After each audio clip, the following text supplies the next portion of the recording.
Here's the biggest bullish thing that I took away for Tesla stock from this last Tesla earnings call. Let me play this to you. And this is why probably also Elon Musk thinks Tesla stock has potential, clear potential now. It would appear to 6x. I think it will at least 10x. Let's watch this. We're investing in everything we can think of to possibly invest in, and we're still generating cash. So I guess it's a pretty good place to be. Yeah, I mean, how many R&D programs are we running in parallel right now? A lot. People don't even know all the R&D stuff we're doing. Oh. They know some of it, but a bunch of it they don't. I also don't think cash is a good gauge of how much R&D you're. No, it isn't. Because it's like this. Like it's not like it's not like engineers are they're not generic. So it's just like, oh, if you spend,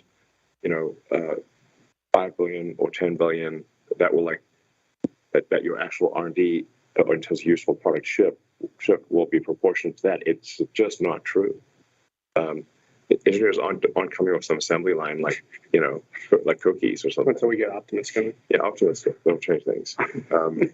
What matters is where are the most brilliant people working, and Tesla remains the Tesla and SpaceX are two companies where the smartest engineers want to work.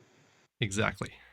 I mean, we don't have to spend billions of dollars to invest in the future and invent the future. Engineers are also cost conscious, and we don't necessarily just burn money out the window when we're trying to do R&D. So I would stop looking at R&D as a cash investment for how much we're doing. Like one Nikola Tesla is frankly worth an infinite number of dollars of engineers. Well, you can have almost an infinite number of good engineers, and they would not be able to do what one Nikola Tesla could do.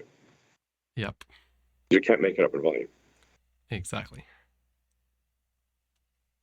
Okay, thank you very much.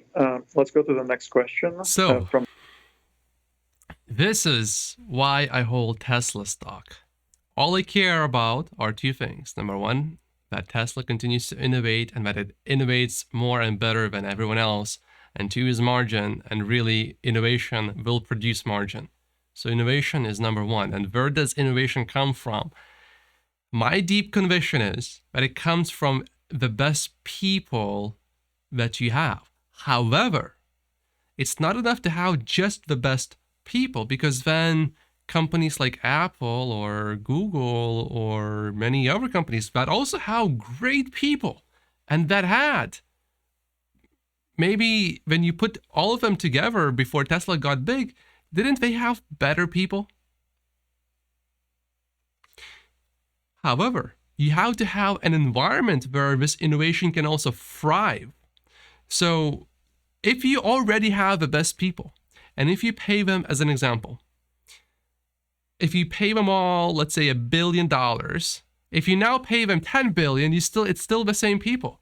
It's not like you got new people. It's still the same people. And another reason why I invest into Tesla stock, is just 1 out of 48, is Elon Musk. I believe, I have deep conviction that Elon Musk is the world's best current engineer alive. And you look at his track record and you show me anyone else who has been able to pull off the impossible multiple times. Putting rockets out into space, revolutionizing the car industry with EVs and energy. And now he's doing full self-driving and then robot Optimus. Show me one single person who is doing that. And also, which I actually find reassuring, on the Tesla earnings call just now, Elon Musk was asked, would you consider putting all other companies under one umbrella? SpaceX, Tesla, Neuralink, the Boring Company, Twitter. And Elon said, hey, look, I'm not an investor. I'm a technologist. I am an engineer. I build things. I'm not Warren Buffett. Now, to me, that is actually reassuring, because if Elon was not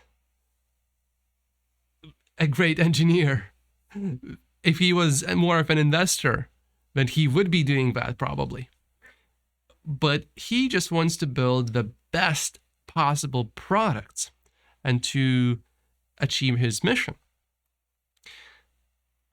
And the person that Elon mentioned, Nikola Tesla, not to be confused with Nikola the company, which, there's so much to talk about there.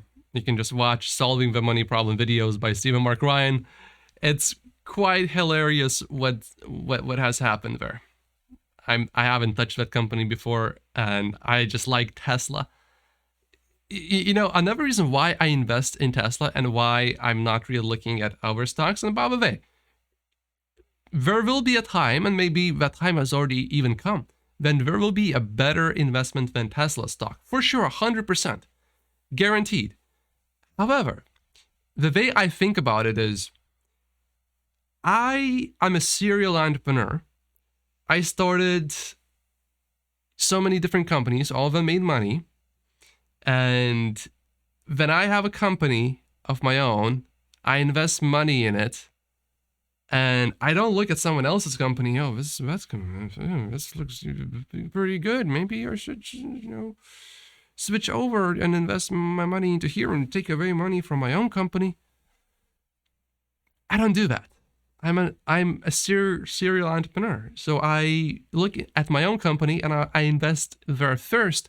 And for Tesla, basically I'm approaching it as if I run or own that company. It's the same approach. So that also gives me a lot more confidence to only hold Tesla stock, even then you could say, oh, maybe there are some better opportunities. Right now, I don't see any better ones. Eventually, it will happen. And eventually, I will sell Tesla stock, but not in the near future. I'm intending to hold it for at least until at least end of 2030 is really where I would maybe start to reconsider, perhaps.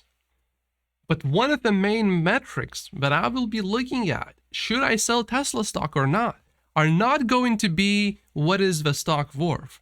It's going to be, does Tesla still have the best engineers, the best innovators? Do they still have a culture of innovation? Or are they slowing down now? And you can still make a lot of money when that innovation slows down. It's just not where I really want to be. When I see innovation, I know the future will just take care of itself, whatever the price of a stock is currently, unless there's an absolutely unprecedented bubble. Then, of course, you would want to reconsider even with phenomenal stocks. But I don't see that under current market conditions, definitely not. And I see long-term in a very bright and positive way for Tesla stock. And here's an example from the earnings call of how innovation leads you to things that otherwise you would have thought impossible. The semi. Before, Elon Musk would speak to people and, he would ask them to give him numbers why electric semi is not possible. And Elon said that they would reply with hydrogen. Hydrogen is the way to go. I actually made a video about hydrogen. There are so many problems about hydrogen, not just the ones that Elon Musk mentioned. You can watch that video. It's actually a pretty good, well-researched video. But now Tesla has a semi that is going to be in production and delivered. First deliveries this December, 500 miles of range with a trailer filled up. That's because Tesla has the world's best engineer and many other great engineers, and it doesn't need to overspend on R&D because it already has the best people, and it doesn't make much of a difference to overpay those people because you already have them. There's no other better place to go. Tesla is the best place if you want to innovate, build AI, and create completely unprecedented products that will revolutionize the whole market. And also the AI day was very successful, said Elon Musk on the Tesla earnings call. So this is just attracting more and more people, and it is just so clear that Tesla and also SpaceX are the companies where the best world's engineers and innovators are going to go. This is just one reason out of 48 why I only hold Tesla stock. My name is Matt Postius. Click on that video and I'll see you there, or I'll see you later today or tomorrow. See you then.